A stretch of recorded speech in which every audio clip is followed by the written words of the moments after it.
আলাইকুম রহমতুল্লাহ। বাংলাদেশের মুসলমানদের কাছে তসলিমা নাসরিন আজও এক বিতর্কিত ও ঘৃণিত নাম। তার লেখনী ও প্রকাশ্যে ইসলাম বিদ্বেষী কর্মকাণ্ডের জন্য ইসলাম ও মুসলমানদের ধর্মীয় আবেগে ধারাবাহিকভাবে আঘাত করে এসেছে, যার কারণে 1996 সালে সর্বস্তরের মুসলমানদের তীব্র প্রতিরোধের মুখে কুকুরের মতো পালিয়ে দেশ ছাড়তে বাধ্য হয়েছিল। আজও সে দেশের বাইরে বসে এই নরপিশাচ জাহান্নামের কীট প্রতিনিয়ত মুসলমান ও ইসলামের বিরুদ্ধে কটূক্তি করে যাচ্ছে।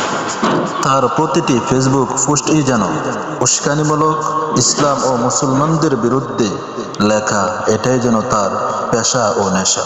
বাংলাদেশের সমস্ত কুকুরকে যদি এক পাল্লায় ওঠানো হয় আর তসলিমা নাসরিনকে যদি এক পাল্লায় ওঠানো হয়, তাহলে এক তসলিমা নাসরিনের পাল্লাটাই ভারী হয়ে যাবে।